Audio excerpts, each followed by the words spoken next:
You like saw my you gauged my reaction to that joke like with my facial expression, and then you're like, pranked. Ashton Kutcher comes out. Yeah, I mean, if Ashton Kutcher came out and he's like pranked on like your entire existence, he's like, oh, these aren't your. Dude, they should have like extreme punked. Like they have like Ashton Kutcher like you got punked. They're like crucifying like, people your family. die. Well, they're like they have like actors that are like pretending to get crucified, but they're not. Yeah, like blood pellets and stuff like that. Yeah, and I was thinking like extreme punked, like, oh, these aren't your parents, they raised you, but your parents really died. Like you've been an orphan this whole time, and you really. It's like. Like an 8-year-old kid, like it's like the long haul. Like they spent like 8 years like setting this up. What's good, man? It's your boy Juicy J, man. Shout out to Virtual Homework Podcast.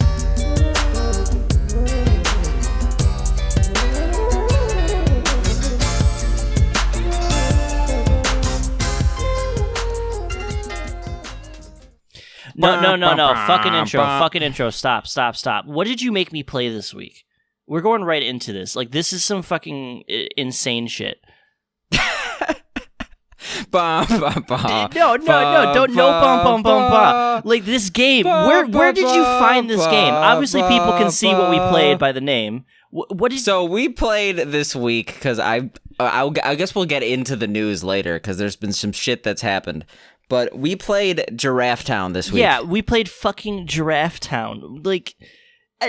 I don't even have words for this game that you made me play.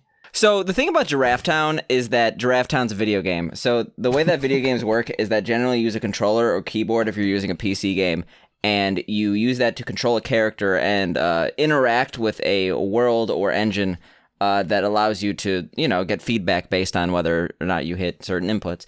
Giraffe Town is a video game, very similar to one of those. Well, and the way that it Giraffe Town works, is a hour-and-a-half cutscene with 30 minutes of the worst platforming to ever be put in gaming in like the history of forever, with like the worst shooting and boss sequence I have also ever seen in a video game. So you actually got that far? Yeah. You beat the game? Yeah. You beat the game? Yes. I didn't even beat the game. Like, this game is I got close. This game is, like, obscenely easy. I did it in, like, one sitting. So, I think you got incredibly lucky, but we'll get into what I'm talking about later. Okay. So, I picked a game called Giraffe Town, but I didn't really pick this game. Someone I knew picked this game. They're like, play this game. And they didn't pick it for the podcast. I played it very briefly with them, and I'm just like, what the fuck is this? Why are you asking me to play this with you? Our mutual acquaintance, I think you know him. But, yeah, basically, I was like, this is the stupidest shit I've ever played. I'm going to make Dana play this on the podcast. Giraffe Town is the story of a giraffe who's trying to meet his love, so you have to play terrible platforming physics, or play a video game with terrible platforming physics to get to your love. Every, 10 minutes or so, there's a 20 to 30 minute cutscene that goes... It could have been a 5-minute cutscene, but for some reason the text goes incredibly slow and the characters move incredibly slow. So... there's just like so much to like unravel from this. Like even like besides that, like you mentioned, it's the worst platforming ever. They make a point to say this in the game itself, saying like, "Oh, I'm a giraffe with slippery feet." Imagine you have to go over like the smallest platforms ever, while you're slipping on ice, and if you fall off the side, you have to like start over from like the beginning essentially. Now make that section have 5 checkpoints and make that section 35 minutes long. And that's basically... And also make your acceleration go from 0 to 100 in like 1 second. Oh yeah, and there's no correcting yourself. So it's like, let's say you're like going 2 inches per second. If let's say like, oh, I have to hit back to, stop myself from going too far, you fly back at 90 miles per hour. I don't even have words, man. Like, this is like the shittiest. It's like Silent Hill with giraffes. This is like kind of like a horror weird game. I don't know how to talk about it. This is pretty much a horror game with platforming elements. Really, it's more of a movie than a video game because there's more cutscene than gameplay.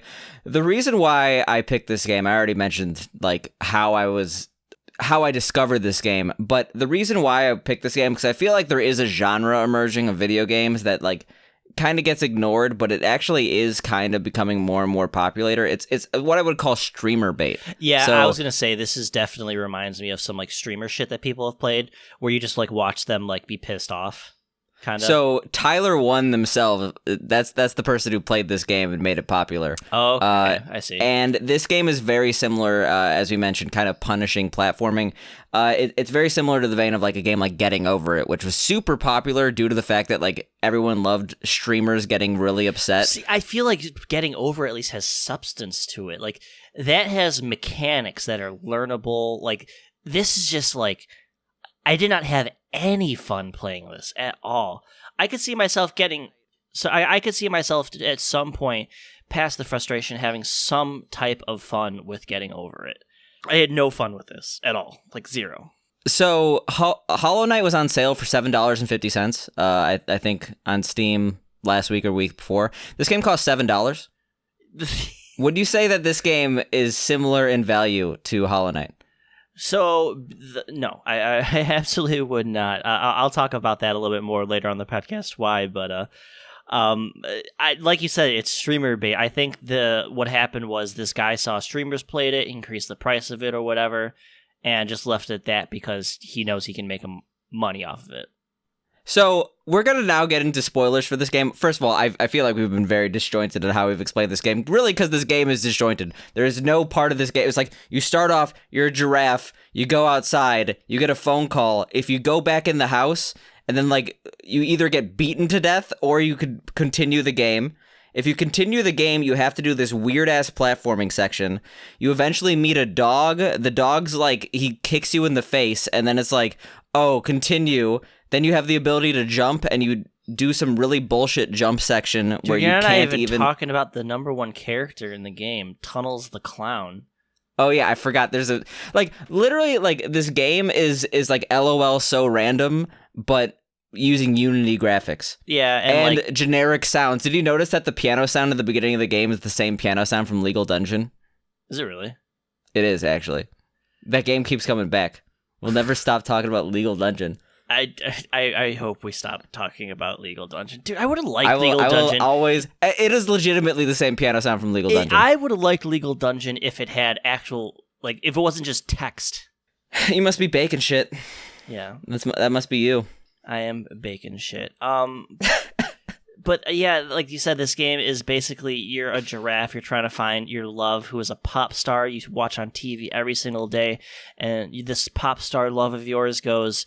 I'm going to be on the other side of town, and you can come see me on the other side of town today.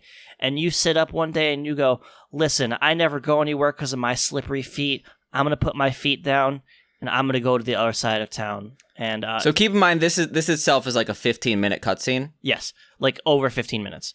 After like a 10-minute tutorial cutscene where you like basically just get someone's ball, and they have like the shitty meta humor where it's like, oh, I'm not going to explain who I am because I'm not a big part of this game.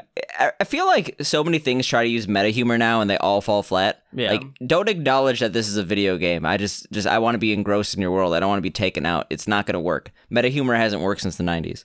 Well, this is actually the guy's second game. I think he made like Potato Man before this, which I actually saw Clint Stevens play, I believe, which was a much like... It's very much the same type of game, but much more... Polished? Yeah, well, definitely not polished. There's more to it than like 2 platforming sessions and like shooting. So yeah, let's continue with what happened. So you basically go through this really stupidly long platforming section, which is by far the hardest part of the game. 35 minutes of you precariously going over the thinnest paths, going left and right, like the smallest misclick or smallest miss arrow, whatever, however your movement, and you fly off the side and you have to start from the checkpoint over again. It is awful. But yeah, you basically get to Tunnels the Clown. He's like high, and then literally nothing comes of that. You meet this dog who gives you the town key. You go into town with some shoes that you've acquired that allow you to jump. You then go into a jumping platforming section where now with the shoes is not slippery, so it's significantly easier, but there's literally a random element where like certain platforms that look the same as other platforms will just fall down. And you're like, okay. Yeah. But then you get to the other side of town. spoilers, you get like murdered, and then like you get sent back to the beginning of the game, and then but you from have there the go. shoes. Yeah, but now you have the shoes. So now you choose instead to answer the phone and go through a television portal, which is by far the best sequence of the game. There's like this really trippy cutscene like where you go 30-minute through a TV. cutscene of just like colors and then like the scariest face you've ever seen in any video game in like ever. And then you're basically put into Silent Hill, where it's like the normal world, but like everything's like like scary. Yeah, everything's covered in blood. Yeah. But then you get to this section where you get a gun. Yeah, and you said this took you 5 minutes. No, that part didn't take me 5 minutes. It took me like 2 or 3 tries, but like I got through it. So that is notorious for by far the most bullshit part of the game. Like that's where I quit, and like people generally say like it takes them multiple hours, and they generally give up because the way that it works is you have to get 2 keys, the town key and the gate key, which spawn in random location. The bullets also spawn in random locations, and the enemies respawn constantly. So you have to basically get incredibly lucky. So every single time you die... I cheated in the sense that you can jump off the side of the map and go around the fence to get to like the other side of the map. And did you look up a guide at all? I saw like part of a video just because I didn't want to deal with this. Yeah, I stopped wanting to deal with it after I tried for like 20 minutes and was like, you know what? I don't give a shit about Giraffe Town anymore. To be fair, there's only like 10 minutes left in the game after that part. Yeah. So then you beat the boss that's been causing all the ruckus in Giraffe Town, and there's like no resolution really.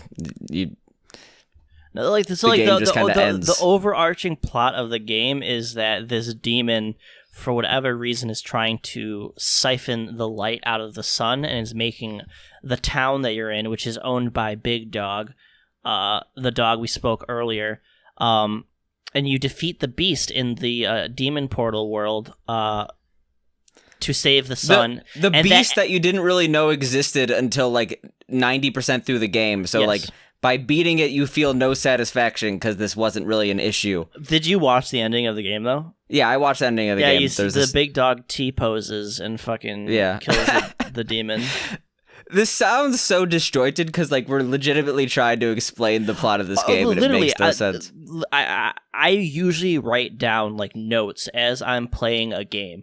I did no notes for this game because I wanted it to be as disjointed as the game is. Like you said, we keep using the word disjointed, but like discombobulated, whatever.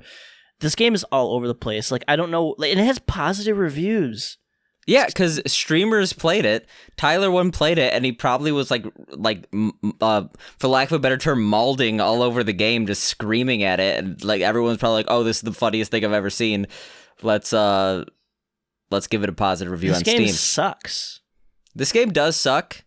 The fact that we're talking about it though is like the whatever his name is, the guy who created the game, he's just like laughing his way to the bank. He's happy. Can't you see like Steam's sales chart to see like how much of a game has sold? I think you used to be able to, but that information's paywalled now, so you'd be able to if you paid SteamSpy.com like a bunch of money. At this, like, I don't know, I feel like us being upset at the game is like literally the whole point of the game. Like, the purpose is not to be a good game. The purpose is to be a shitty game. I will say though that the cutscenes were ridiculous. Oh yeah, the biggest thing for me is that the cutscenes were way too fucking long. Like, for example, you said you liked that one portal scene in your TV. That shit was like 23 minutes. Like, I walked away from like my screen because it was going on. And it was just like nonsensical. And some of these conversations with these people are like, "Hi, yes, I am going to go over there! Exclamation point, exclamation point, exclamation point." Like, there's really... Yeah, it was... It was so stupid. I'm sorry. We had to play another giraffe-based video game because I want to keep the record of you hating all the giraffe-based video games we play. So, estimation is about 50,000 people have bought this game. Okay, so he's made... That's 6 figures. A lot of fucking money. He's made 6 figures on it. It's no big deal.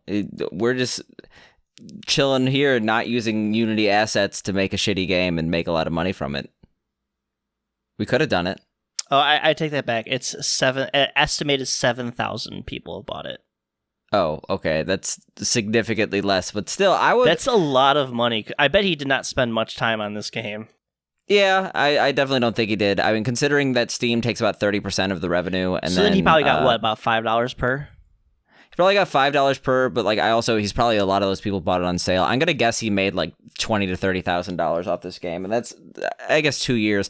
I don't know. That's For not, that's one not awful. person hobby project, it's he's probably happy. He's probably happy that people are still talking about it. That Tyler. Well, was his playing other it, so. game, what's it, Potato Man or whatever, is much more popular. I think.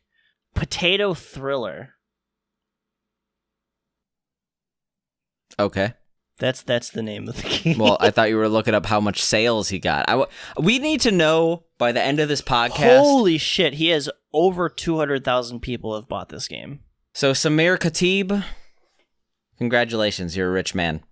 Yeah, he's made it like 200K on Potato Man. on like games that probably didn't take him anything more than a couple months to build.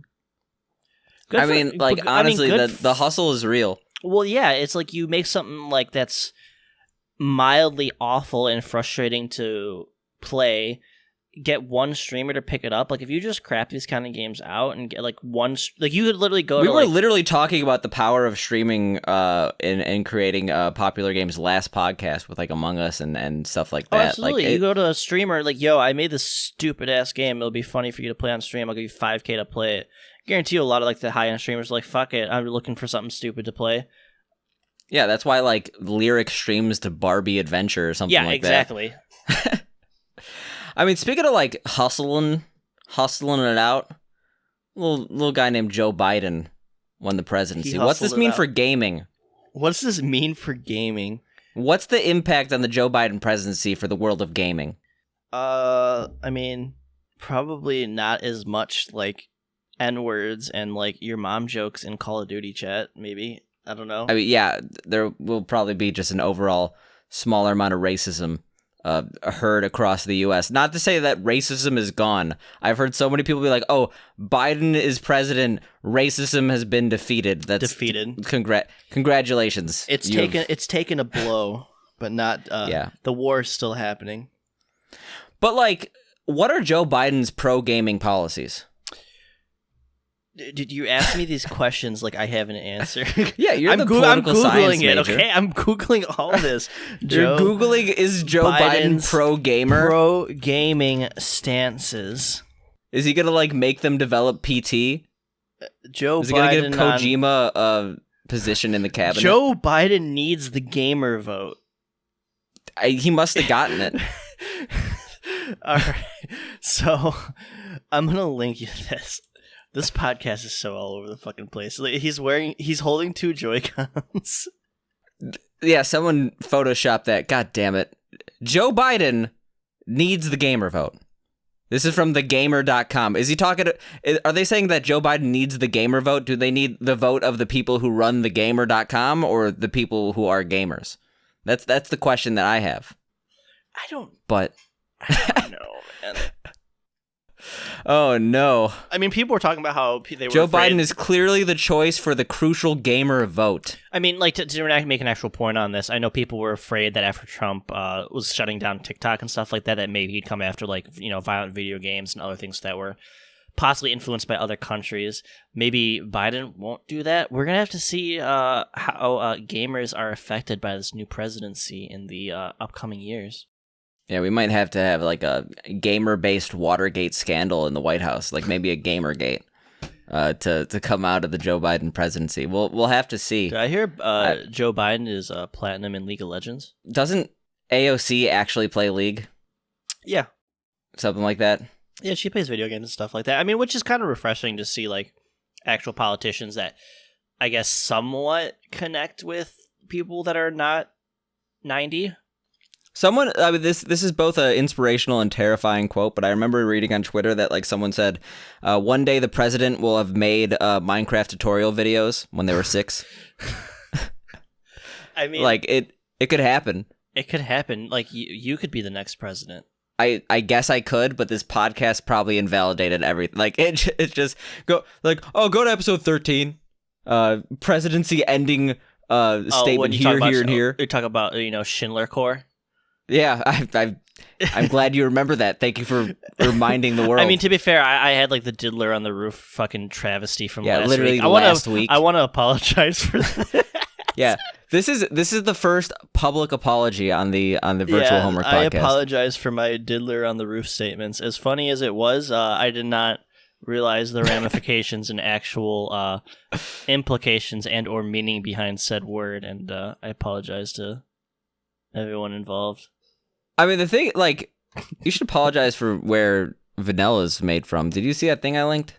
Where vanilla is named? What? Where'd you link that? Yeah. I linked it in the Virtual Homework Discord for all your virtual homework needs. Like, during the podcast, you sent this to me. Like, you literally sent this, like, 4 minutes ago. Like, when we're, like, Come on, you don't know where vanilla's made from? We're, like, literally, shitting all over, fucking... Giraffe Town. You send me, where does vanilla flavoring come from? What?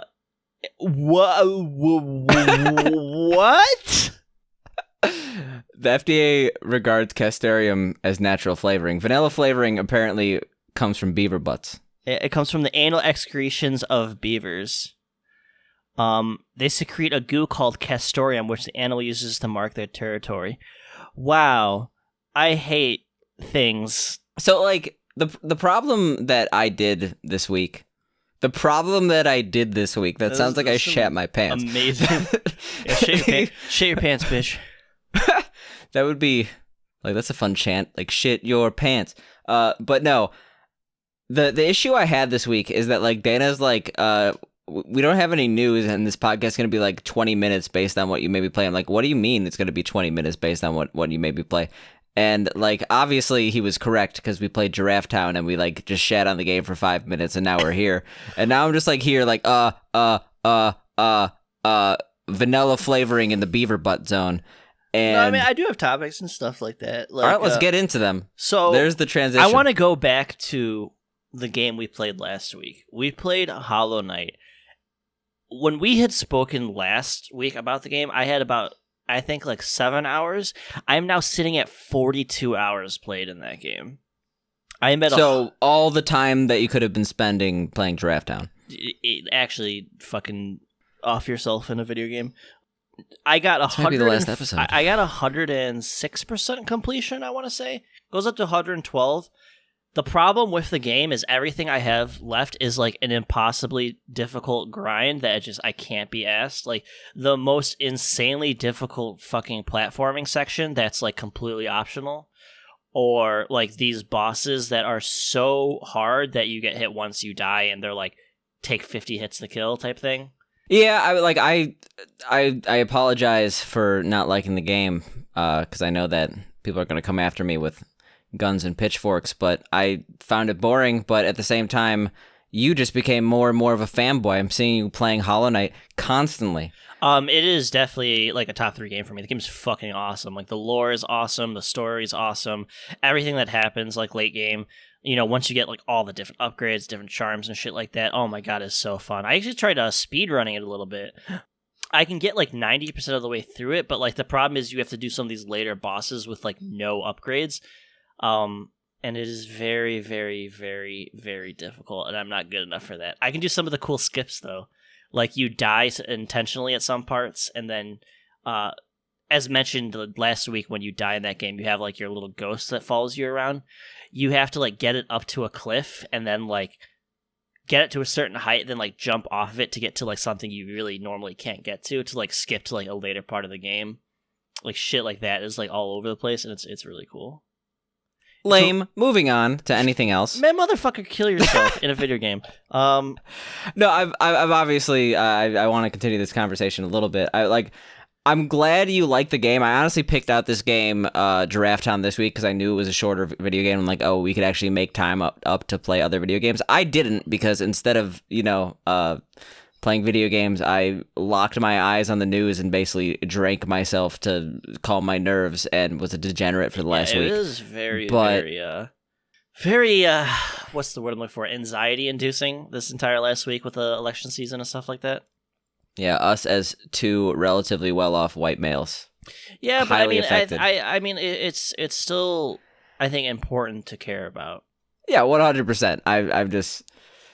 I definitely care. I definitely care way too much, like to the point where it's probably too much of my life. But yeah, instead of me like actually going back and playing Mother 3 like I wanted to, I was just like I did absolutely nothing this week. I was an absolute I mean, wreck. that's the problem with like we're trying to find like news and stuff to talk about. It's like we can just be like election, and it's like every fucking person listening to this podcast, they hear that shit in literally every other outlook. This is going to be your escape.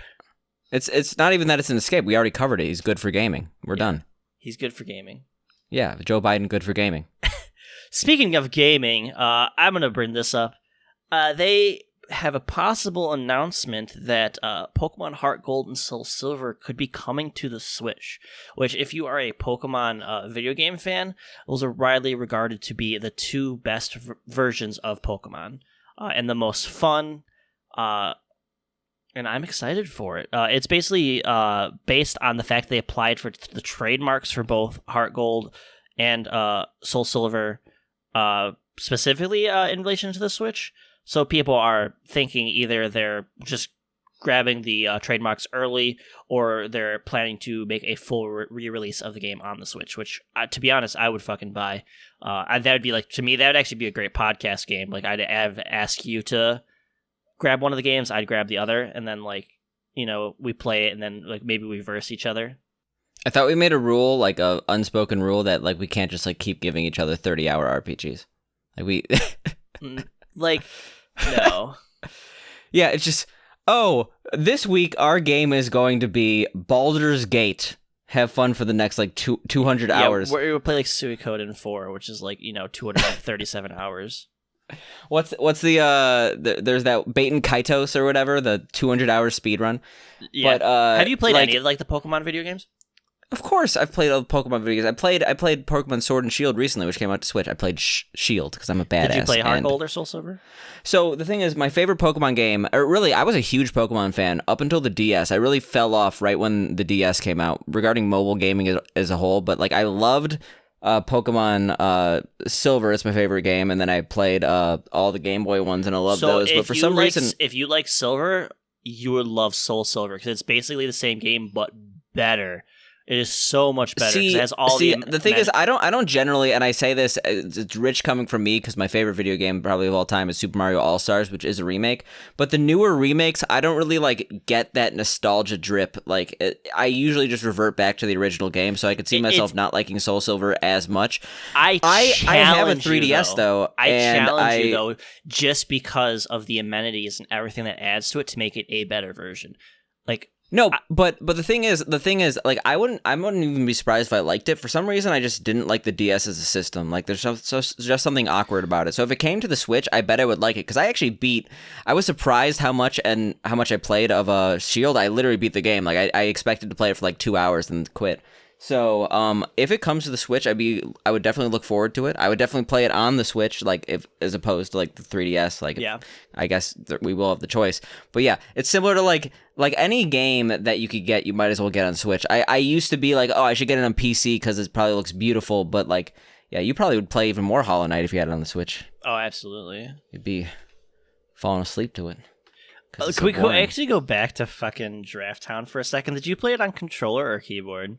I played it on controller, but I also played it on keyboard when I played it last time, and it's definitely easier on keyboard. Yeah, it's like nearly impossible to play on controller.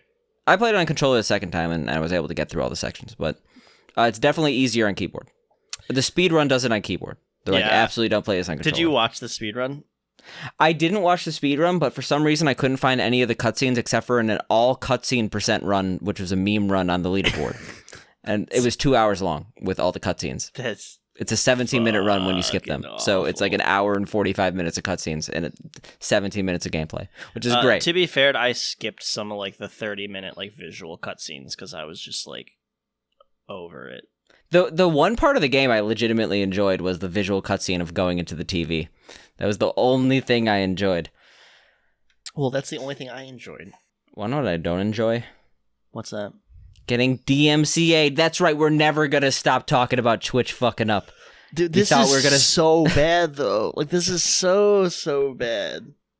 Like yeah, okay, so for those who don't know what we're talking about, I mean, like, if you somehow don't know the whole DMCA thing, you could go back to our last, like, 2 episodes, because we talked about it extensively, but just that we gotta shame them to watch the rest of our podcast, or listen to the rest of our podcast. Summed up, Twitch has some DMCA issues that are coming back to bite them. People are getting DMCA'd and having much harsher punishments regarding their DMCA strikes than YouTube. Things that happened years ago. Like 2, 3, 4 years ago, people are getting hit on stuff that's old, not even like modern things. It's like, oh, your Twitch clip that contained this video or this song from owned by Warner Bros.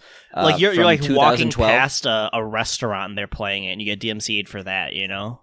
Yeah, but so Twitch was like, you know what? We don't have the tooling to make it so DMCAs won't happen. What you need to do is delete all your clips because this will help alleviate DMCA requests. Now people are getting DMCA requests who deleted everything, and they've discovered that Twitch on their back end has actually been saving all these clips, which makes sense, honestly. Like I don't think when you delete something on Twitch it's gone forever. But the fact is these are still DMCA-able by companies who probably have their own like insane. There's literally nothing anyone can do. Yeah, so Twitch told everyone to delete like years of content, which is honestly sad. Like, yeah, maybe this content isn't really viewed by anyone, but like I have a personal archive of all my stuff. I'd be really sad to see that go, just because like, it's like a documentation of years of my life. Imagine if you lost like you eating a pickle clip. Like, yeah, I'd be really sad. Yeah, that's a good clip. That's a really good clip. but yeah, like they did everything they had to do. They made tough decisions to delete everything, and they're still getting in trouble because Twitch is so goddamn incompetent. Like this is just honestly, there's nothing to defend on Twitch on this. Like you had years with the best developers owned by Amazon for years to fix this issue. And yes, copyright issues has to be changed. But if YouTube could do it, you could do it. You're Amazon.com. Jeff Bezos is $100 billion a year. It's just it's very alarming. It's if I was a major creator on Twitch, I would be terrified of my livelihood, you know, and I'm watching some of these bigger streamers I watch all the time, and they stop playing like music like altogether because they're fucking terrified. It takes a lot out of some of these streams that like there are multiple streamers I watch like in the background because they play like, good music and have like good commentary and stuff like that. Without the music, it's just like I can't watch or listen to this anymore, you know? Yeah, at the same time, like I feel like streamers should be carried by their personality more than just playing dope music. Yeah. Like, oh, I was gonna watch the streamer, but he can't play Steely Dan anymore. I feel like that's a streamer issue, but I do recognize he can't play Steely Dan. I do recognize certain games lend themselves to playing music, or certain parts of Twitch lend themselves to playing music streamers. More. Yeah, like if you're speedrunning, you literally can't play music because that would obscure the audio, and that's the primary way people cheat is like, or get detected for cheating is audio. So, like I know, one of the major Guitar Hero streamers, Akai or SEI, I forgot how do you say the name. Asai, I think. Yeah, Asai. He's one of the major Guitar Hero streamers, and he straight up said today is like he has like his first few days of playing non-copyrighted music on stream. He's like, dude, I am so tired of like playing like bleeps and bloops, like shit that, you know, random people made versus like copyrighted music. Like I'm ready to just go to YouTube full time just so I can actually play it. Like, and I feel it, man. It literally makes your content less fun. Like, could you imagine watching like a Hearthstone streamer without like good music? Yeah, I watch Crip. Well, Crip doesn't play music. Crip also has like 12,000 people in the chat spamming. So I mean, I usually don't look at the chat. Well, fuck you. So the thing about Dana, the problem with Dana, like the massive problem that Dana has as an individual, like more than anything else, is that like okay, so like these are normal people, and this is Dana, and Dana has a problem. Here it And comes. so the problem with Dana is that like unlike normal people, Dana has a problem, and this problem is such a problem that like it's alarming. Let the people know. What's the problem? No, what do you mean? I just explained it. I mean, everybody has problems, you know. Nobody's perfect. I mean, no, we're not like, Sam. There are like people who have problems, and then there's like Dana and his his problematic problems. And they can't see me don't gesticulate, use the but I'm term making a square in problematic. the air. I am not problematic. No, problematic I am a not problem, in the way that like I'm problem solver, you know. I solve problems. But the thing is, like, it's like a puzzle video game where you solve a problem and then there's another problem down the road. Oh, like fuck. The second you like think he's cool, and then he's like, wake up with his fist in your butt. Diddler on the roof. We're not gonna diddle anything. don't use that word here. Yeah, I was told we're not allowed to say that word anymore. Cut that out. Every time. So, can you do me a favor? Every time I say, can you put a beeping noise for the podcast? Yeah, okay. Every time you say, I'm gonna make a beep. Yeah. Just whenever I say, just have a beeping noise instead. Can you do that? All right. Please stop making more editing work for me as you keep just screaming. Yeah. Thank you. So, what's the deal with Dana? What do you Let's mean? do a deep dive into this man's inner psyche. What do you mean? I play like video games to like a hard. What's your favorite Taco Bell item? Ooh, probably the chalupa.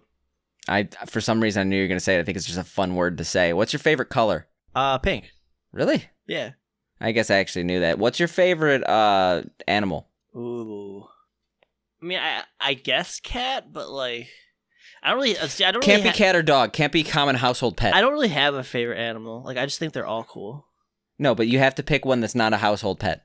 You have to pick one. I never like thought about like I'm not like don't have any of. You're literally at gunpoint, and like some guy is like also at knife point with your dick. He's like, I'm gonna castrate you and shoot you. Tiger, like. Okay, that's lame. Yeah, exactly. It's like that's like something I never think about. Like I've always thought about like my favorite number. I've thought about like my favorite. What's your favorite number? 81. All right, I was gonna guess 69, but what 81 because it's a square root or 81 square root is 9. I have zero idea why that's my favorite number, but if you notice, a lot of my things are like have 8, 1, 2, 3 at the end, and that's because 81 is my favorite number, and 1, 2, 3 is kind of sequential. Oh, like the last 4 of your social. Yeah. So, what's your favorite chair? I'm not talking brand. I'm talking chair, like in a place. Ooh, dude, like booths at fucking Denny's are comfortable as shit. Really? Yeah. You ever go to Denny's at like 2 a.m? Yes, like all the time. We used to go there all the time and play Magic for like 5 hours after getting really stoned. Yeah, but like, you ever like, is there someone more accepting than like the Denny's waiter at 2 a.m? They just like don't give a shit. They're just like. We used to go to IHOP, but like last couple times I went to IHOP, I got horrible diarrhea, so I don't go to IHOP anymore. Well, I never go to IHOP after they list the calories of the items. Like we're talking like every single thing on that menu is 2,000 calories, and I feel like I'm gonna really die. Bad. It's so bad. Like I get that they legally had to do it, and they would never actually expose how many calories they had on their items. To be fair, I get the same thing at every breakfast restaurant. If I have the option, I don't care what I am, where I'm at. If I have the option to get French toast somewhere, I'm going to get it because it's my favorite food. If you went to France, would you get French toast? Yeah. Like is French toast even real? French toast is literally my favorite food. No, I'm not like asking if like French toast is real, as in like, did you imagine eating Israel French like toast? The country? Like no, it's not Israeli. It's French. No, Israel, not Israel, not Israel. Israel? Who calls it Israel? I don't know. I'm trying to like. I'm trying to like. Distinct, not say like, is this a real thing people eat in France? It's not like, is this a real thing that you've like not we're been talking making about up? this? Like I have an answer. We're gonna fucking Google it. Do people eat French? Do they just call it toast? Because like orange chicken is not a thing you get in China. Well, Sesame chicken is not a thing you get in China. Yeah, is French toast real? They eat French toast. Now you're just like, okay, so I know you're just scrolling through images of French toast. Oh, it looks so good. French toast Masturbating is not off screen. French. Another French rule for eating bread. If you want French toast, ordering pain par deux. Or it's just called eggy toast. Oh, yeah, that's what they call it. So you ever watch Gordon Ramsay? He's like, I got eggy bread. And he's like, oh, that eggy bread looks good, man. Yeah, we have like, French why toast, do we call it like French fries? Like French toast? Like. Well, they started calling it freedom fries after America. Yeah, anyone who does that is fucking stupid. Well, I mean, I think it was just trying to cope with 9/11. Would you call it fries? I mean, you're trying to process 9/11. You could that's a good excuse to do most things. French toast. He's like, how do I pivot off 9/11? Any subject here. Do you see? My thing about breakfast is if it has like pieces of fruit on my pastry, I don't like it. Like the people. Well, okay, what a blueberry waffle? You're not down with that? No. Like Strawberry people who waffle? get, or like people who get like pancakes and has like whipped cream and like strawberries and like powdered sugar. Like to me, that's gross. The apple pancake from Walker Bros or whatever they call the original pancake house is delicious. I just like plain pancakes, plain French toast with butter and syrup. That's it. I'm sorry, I'm doing a podcast with a bitch. Everyone, tiny bitch boy, 4 feet tall. I'm made like of bitch. I'm like double your size. I could eat you if 90 I feet wanted tall. to. 90 feet tall, I'll 400 douse pounds. you in syrup and egg and eat you. That sounds provocative. That sounds little, sexual. Little man. I don't What have, are we doing? I don't have anything else. We're like sitting here at like 1 a.m. talking about giraffe-based video games. This is and a very dousing this each is a other in very syrup. a very strange week. Just like I said, there's not very little non-election news that isn't like the most boringest shit ever. And you chose Giraffe Town. I chose Giraffe Town. Oh yeah, at the last sentence of the game, the big dog who is the guardian of our dimension goes, "You are now the ruler of this town, Giraffe Town," and then the game ends. Yeah, Giraffe Town. Like that it makes you feel numb inside. It's like I just spent my time doing this instead Speaking of of anything ending, else. No, we're not ending. why do you hold me in this hell? Dude, I've brought up every topic so far. No, you didn't. Okay, I talked about the 9/11 and the. I definitely. Oh no, that's not true. I talked about the DMCA clip thing.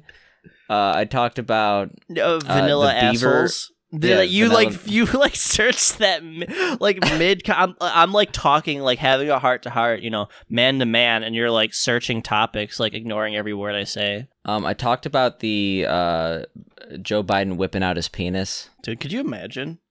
Like, dude, could you like? What if like Trump just goes nuts and just like gets pissed, like leaks all the government passwords, like like links like nuclear launch codes on Twitter just because he doesn't give a fuck, like crazy shit. That'd be kind of a funny meme until we all die.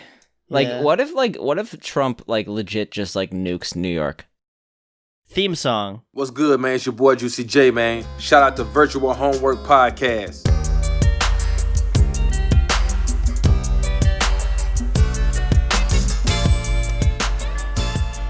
Hey guys, so if you like the episode, make sure to follow Virtual Homework Podcast wherever you get your podcasts and rate it 5 stars if you can. Or if you hate it, do 5 stars anyway, or I will find you. If you rate it less than 5 stars, Dan will be bound and gagged on a train track. Wait, what?